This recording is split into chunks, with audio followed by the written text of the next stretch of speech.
కండ పట్టిన కొత్త ఆవకాయలా ఉంది, అదిరిపోయింది. మంచి బ్లాక్ బస్టర్ పడింది చాలా రోజుల తర్వాత. నాగార్జున వైఫ్ పేరు అమల, బ్లాక్ బస్టర్ ఇచ్చాడు శేఖర్ కమల. 3 అవర్స్ అయితే కొంచెం భరించలేము. శేఖర్ కమల కెరీర్లో one of the best film అని చెప్పొచ్చు. 3 అవర్స్ లెంత్ ఎక్కువ అయిపోయింది. ఒక ఎమోషనల్ ఒక సూపర్ హిట్గా చెప్పుకొచ్చిన. ఒకసారి అయితే చూడొచ్చు, రెండోసారి చూడాలంటే ఆ లెంత్ వల్ల ఇబ్బందిగా ఫీల్ అయ్యే అవకాశం ఉంది. నా డబ్బులతో 500 పెట్టి టికెట్ కొన్నా, సినిమా చూసా, డబ్బులు పోయినా కూడా నాకైతే మనశ్శాంతిగానే ఉంది. నేను హిట్ సూపర్ హిట్ కోసం వచ్చా, మంచి బ్లాక్ బస్టర్ ఉంది. అసలు డిఎస్పీ విజయం అదిరిపోయింది. శేఖర్ కమల గారిని నేను చాలా తక్కువ అంచనేసా, సో నన్నే ఒంగోబెట్టాడు. నిజంగా అదిరిపోయింది సినిమా. నాగార్జున గారికి, శేఖర్ కమల గారికి, మన ధనుష్ గారికి మంచి బ్లాక్ బస్టర్ పడింది. ఆ అమ్మాయి కూడా మంచి రోల్ ఇచ్చారు రష్మికకి. సో నేను ఎక్స్పెక్ట్ చేయాలి ఈ కథ. సో డబ్బు గురించి బాగా చూపించాడు. లేదు, రొమాన్స్ ఎక్స్పెక్ట్ చేసుకోవద్దు, ఫైట్స్ ఎక్స్పెక్ట్ చేసుకోవద్దు.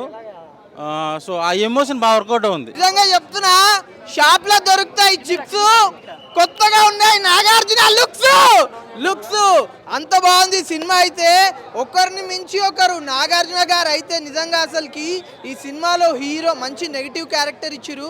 మూవీ అయితే చాలా అంటే చాలా బాగుంది. ప్రతి ఒక్కళ్ళు ఫుల్ అంటే ఫుల్ ఎంజాయ్ చేస్తారు. అసలు స్టోరీ అయితే నిజంగా చాలా అంటే చాలా డిఫరెంట్గా ఉంది.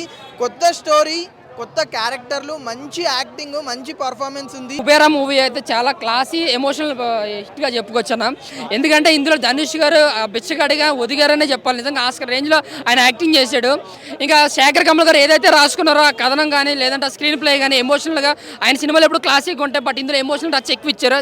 అది కూడా చాలా బాగా వర్కౌట్ అయింది. ఎవ్రీ ఎమోషనల్ సీన్ కూడా మనం ఫీల్ అవుతుంది. దానికి తోటి డిఎస్పీ గారి మ్యూజిక్ కూడా చాలా బాగుంది. పోయిరా సాంగ్ అయితే మాత్రం చాలా బాగుంది. బట్ ఏంటంటే కమర్షియల్ ఫార్వర్డ్లో కొంచెం క్లాసీగా ఎమోషనల్గా పోయింది సినిమా. బట్ ఇందులో లెంత్ ఎక్కువైంది సినిమా. 3 గంటల 5 నిమిషాలు అంటే కొంచెం ఇబ్బందికరంగా అనిపించింది. అది నన్ను బ్యాక్గ్రౌండ్ ఇంకా మాసీగా ఉంటుంది కాబట్టి అది బాగుందన్నమాట. బట్ ఈ సినిమా కూడా ఓకే. బట్ ఏంటంటే ఒక క్లాసీగా సైలెంట్గా స్లోగా వెళ్తుంటుంది.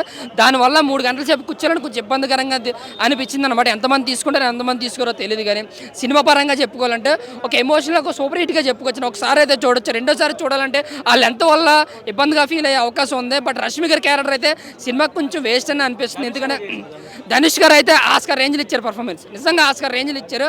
ఆయన ఒదుగుపడనే చెప్పాలి. అక్కడ ఉంది ధనుష్ గారు ఒక బిచ్చగాడు అనే క్యారెక్టర్ మనం ఇన్వాల్వ్ అయిపోయినంత విధంగా అనిపించింది అనమాట. ఈ ప్రపంచంలో చాలామంది కుబేరాలు ఉన్నారు. వాళ్ళందరినీ ఒక బ్రేక్ చేయడానికే ఈ చిత్రం తీశారు. సో ఇక్కడ మెయిన్ కాన్సెప్ట్ ఏంటంటే ధనికులకి పేదలకి మధ్య జరుగుతున్నటువంటి ఒక యుద్ధం. చిట్ట చివరి దాకా కూడా అదే తీశారు. సో నాకు అన్నిటికల్లా కూడా ఈ చిత్రంలో నచ్చింది ఏంటంటే ఒక తల్లి బిడ్డని కన్నప్పుడు చిట్ట చివరి దాకా కూడా తల్లికి మొత్తం పసిగట్టద్ది. ఎటువంటి ఏ స్థాయికి వెళ్తాడు, ఎన్ని స్థాయిలో ఏం చేస్తాడు, ఈ భూప్రపంచంలో తల్లికి మాత్రమే తెలుస్తుంది అనేది ఒక పాటలో వర్ణించాడు. దేవిశ్రీ ప్రసాద్ గారికి ధన్యవాదాలు. చాలా వండర్ఫుల్గా తీశారు. అసలు సినిమాలో మూవీ అని 3.5 గంటలు అసలు ప్రతి ఒక్కరు కదలకుండా కూర్చుని రకాలుగా సెంటిమెంట్ ఇచ్చిండు, కామెడీ ఇచ్చిండు. అసలు సబ్జెక్టు పరంగా మూవీ మాత్రం ఎక్సలెంట్. అసలు మెసేజ్ ఫుల్ మూవీ, 100% మెసేజ్. జీవితంలో ఫస్ట్ ఏమన్నా కుబేర సినిమా చూశానన్నా ఫ్యాన్ అయిపోయినా. నేను బెచ్చగాడిని, కుబేరున్నయ్యా, డబ్బులున్నయ్యా. కాబట్టి కుబేర సినిమా చూశారంటే ఖచ్చితంగా డబ్బున్నలే ఛాన్సెస్ ఉన్నాయి. డబ్బు అనేది నాగార్జున దగ్గర నుంచి ధనుష్ దాకా అంటే బెచ్చగడ దాకా డబ్బు ట్రాన్స్ఫర్ అవుద్ది. కాబట్టి డబ్బులు లేవని థియేటర్ రాకుండా టికెట్ కొనలేక పేదరికంతో మీరు ఎవరు ఉంటే కుబేర సినిమా అప్పు చేసైనా చూడండి. ఖచ్చితంగా మీరు కుబేరులు అయ్యే ఛాన్సెస్ ఉన్నాయి. కాబట్టి డబ్బులు లేవని ఎవరు బాధపడద్దు. ఈ సినిమాలో డ్యాన్సులు కానీ, ఫైట్లు కానీ, రొమాన్స్ కానీ, కామెడీ కానీ, ఆటలు పాటలు మాటలు అబ్బా అసలు ఏం కావాలి చెప్పండి, పిక్కోండి అందరూ. అనేది పెద్ద లెంత్ కాదు. మనం 3 గంటలన్నర సినిమాలు చూసాం పాత రోజుల్లో. సో ఏంటంటే ఒక సినిమా చెప్పాలన్నప్పుడు ఖచ్చితంగా లెంత్ ఉండాలి. మళ్ళీ లేదంటే కనుక 2.5 గంటల్లో ఫినిష్ చేస్తే ఈ సినిమాని చాలా లాజికల్ మిస్ అవుతారు. ఎందుకంటే ఇప్పటికే ఆల్రెడీ సెన్సార్లోనే 10 నిమిషాలు కట్ చేశారండి ఈ సినిమాని. సో ఇంకా రష్మిక గారి సాంగ్ ఒకటి ఉంటుంది, అది కట్ చేశారు. సో మొత్తం ఇలా కట్స్ చేసి 3 గంటలకు తీసుకొచ్చారన్నమాట సినిమాని. చాలా అంటే ఎక్కడ కూడా నాకైతే ల్యాగ్ అనిపించలా. ల్యాగ్ అనే పదం అనేది చాలా తప్పు అసలు ఈ సినిమాకి. ఎందుకంటే శేఖర్ కమల గారు ఎంచుకున్న కథ చాలా బాగుంది. సో చాలా మంచి పోయిటిక్గా చెప్పారు సినిమాని. ఒక ధనవంతుడి పరిస్థితి, ఒక మిడిల్ క్లాస్ వాడి పరిస్థితి, ఒక బిచ్చగాడి పరిస్థితి. సో ముగ్గురు పాత్రలు కూడా ఇరక్కొట్టేశారు అనమాట. నాగార్జున గారు ఆయనకి ఇచ్చిన మిడిల్ క్లాస్ పాత్రలో చాలా చాలా బాగా చేశారు. ఎందుకంటే ఆయన ఒక ఎక్స్పీరియన్స్డ్ యాక్టర్, ఆయనలో తప్పు ఎత్తడానికి ఏం లేదు. ఇక్కడ మనకు హైలైట్ ఏంటంటే మూవీ మొత్తంలో ధనుష్ గారి యాక్టింగ్ అనమాట. నిజంగా నేషనల్ అవార్డు తీసుకునే రేంజ్లో యాక్టింగ్ చేశారు. అంటే ఏ హీరో కూడా అంత గట్స్ పెట్టి అటెంప్ట్ చేయలేరు అనమాట ఒక బెచ్చగాడి క్యారెక్టర్ని. సో బెచ్చగాడు అనే సినిమా మనం చూసాం విజయ్ ఆంటోనీ గారికి, బట్ ఆయన అంత పెద్ద స్టార్ హీరో అయితే కాదు అప్పటికి. ఆ సినిమా తర్వాత ఆయన స్టార్ అయ్యారు అనమాట. ఇక్కడ ధనుష్ గారు ఒక మంచి తమిళనాడులో స్టార్ హీరో ఉండి మంచి లైనప్లో సినిమాలు చేసుకుంటూ ఉండి ఆయన ఈ గెటప్కి ఒప్పుకోవడం చాలా నిజంగా మన హీరోలు కూడా చాలా నేర్చుకోవాలి. ఇది అంటే ఏ తమిళ వాళ్ళు తెలుగు వాళ్ళు అని కాదు, కానీ ఒక స్టార్ హీరోలు ఇలాంటి పాత్రలు వేసినప్పుడే జనాలు థియేటర్లకు వచ్చి సినిమాలు చూస్తారు. సో ఖచ్చితంగా శేఖర్ కమ్ల గారు చాలా రోజుల తర్వాత ఒక మంచి సినిమా తీశారు. అంటే థియేటర్కి వెళ్ళి కూర్చున్నాక మన టెన్షన్స్ అన్ని మర్చిపోయి ప్రశాంతంగా ఉంటుంది అనమాట. ఇక దీనిలో హైయెస్ట్ పాయింట్ ఏంటంటే డిఎస్పీ గారు అనమాట. స్టార్టింగ్ నుంచి ఎండింగ్ దాకా ఒక లైన్ మీద తీసుకెళ్లారు సినిమాని. సాంగ్స్ కానీ బ్యాక్గ్రౌండ్ స్కోర్ కానీ చాలా ఎక్సలెంట్గా ఒక క్లాస్ ఫిల్మ్ చూస్తున్నాం రా. మనం ఇంతకుముందు నాగార్జున గారు ఊపిరి చూసినప్పుడు ఎంత తృప్తి అయితే ఉంటుందో, ఒక లక్కీ భాస్కర్ చూసినప్పుడు ఒక ఎంత తృప్తి అయితే ఉంటుందో, అదేవిధంగా ఈ సినిమా కూడా వచ్చింది. శ్రీ ప్రసాద్ గారు ముందుగా హ్యాట్సాప్ సార్. చాలా రోజుల తర్వాత మళ్ళీ ఒక పుష్పల మ్యూజిక్ చూసినామంటే తర్వాత మళ్ళీ మీ సినిమాలో కుబేరాలో చూసినాం మ్యూజిక్, అంతా బాగా కొట్టారు కుబేరాల మ్యూజిక్. ముందుగా హ్యాట్సాప్ సార్. చెప్పండి, స్క్రీన్ ప్లే తీసుకున్న చాలా బాగుంది. సాంగ్స్ నాగార్జున సాంగ్ ఒక ఎంట్రీ సాంగ్ ఒక సాంగ్ ఉంటుంది, ఆ సాంగ్ దుమ్ములు వేసిపోయింది. ఆ సాంగ్ మాత్రం హ్యాట్సాప్ చెప్పొచ్చు.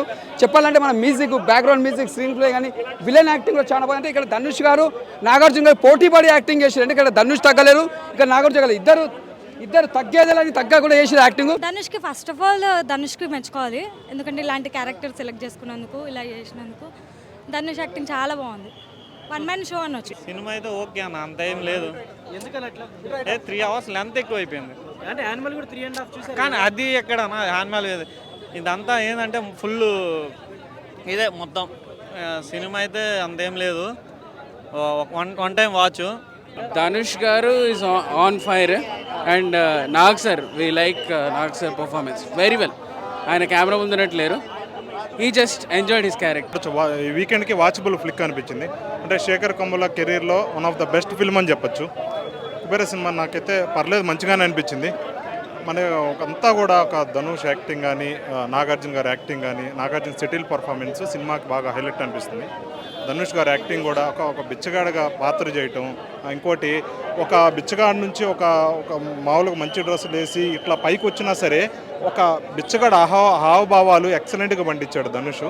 నాగార్జున కూడా సెటిల్ పర్ఫార్మెన్స్, అంటే సొసైటీకి నాగార్జున గారు చెడు చేయాలా మంచి చేయాలా అనే కన్ఫ్యూజన్లో ఉండే పాత్ర క్లియర్ కట్గా కనిపించింది. సెటిల్ పర్ఫార్మెన్స్ నాగార్జున బాగుంది. కానీ శేఖర్ కమ్ముల 2.0 సినిమా తీసాడు. అసలు ఎట్లుంది ఆడు సినిమా? శేఖర్ కమ్ముల ఎట్లా తీసాడు? న్యాచురల్గా మొత్తం రియల్ లొకేషన్ న్యాచురల్గా తీసింది, ఎక్కడ ఇది లేదు. అసలు నిజం చెప్పాలి, నాగార్జున సార్కి హ్యాట్సాప్. ఇట్లాంటి రోల్ చేసి ఆయన దీనిలో జీవించిండు. ధనుష్ అంటే ధనుష్ కనిపించాడు, దేవ అనిపిస్తాడు దీనిలో. ఏం యాక్టింగ్, ఫస్ట్ నుంచి లాస్ట్ వరకు అదే భిక్ష గానిలాగానే ఉన్నాడు. హీరో అంటే ఎట్లా లాస్ట్ కానీ ఫైట్ చేస్తాడు, ఏదో చేస్తాడు ఊహిస్తాం, అట్లా లేదు. లాస్ట్ వరకు భిక్షగాన్ రోల్లోనూ జీవించిండు ఆయన. రష్మికి అయితే రష్మి కూడా మొత్తం న్యాచురల్ శేఖర్ కమ్ల డైరెక్షన్ అట్లా ఉంది. బాగుంది, చాలా బాగుంది. ఇందులో 2 or 3 సాంగ్స్ ఉన్నట్టు ఉన్నాయి. లాస్ట్లో పోరా పోరా అదొక సాంగ్. నాగార్జున గారు ఇందులో అంటే ఆయన షేడ్స్ బాగున్నాయి, డిఫరెంట్గా ఉన్నాయి నాగార్జున గారిది. సినిమా వచ్చేసి చాలా బాగుంది బ్రో, చాలా బాగా అనిపించింది సినిమా.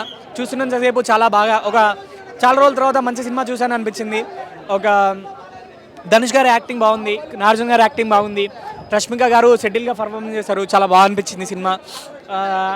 చాలా మంచి సినిమా అనేది ఒక సినిమా చూసిన తర్వాత బయటకు వచ్చిన తర్వాత అనిపించింది, అరే ఇది కదా ఒక మంచి సినిమా చూశాను కదా చాలా రోజుల తర్వాత అనిపించింది, మనసుకు నచ్చింది cinema. So comeback bro always. నేను అంటే కూలీ గురించి వెయిట్ చేస్తున్నాను, బట్ ఈ పర్ఫార్మెన్స్ కూడా నాకు చాలా బాగా అనిపించింది. అవార్డు ఇవ్వచ్చు బ్రో ధనుష్కి ఈ పర్ఫార్మెన్స్తో, ఎందుకంటే బెగ్గర్గా చేయడం అనేది నాటే ఈజీ టాస్క్. మనం చేయాలన్నా కానీ రే నేను ఎందుకు చేస్తాను అలా ఒక ఉంటుంది ఒక మనిషిలో, అలా లేకుండా చాలా మంచిగా చేశాడు ధనుష్ గారు. చాలా బాగా అనిపించింది సినిమా, చాలా మంచిగా ఉంది సినిమా. ప్రతి ఒక్కరు ఎంకరేజ్ చేయండి. డిఎస్పీ గారు బీజిఎం కానీ సాంగ్స్ కానీ చాలా బాగా ఇచ్చారు.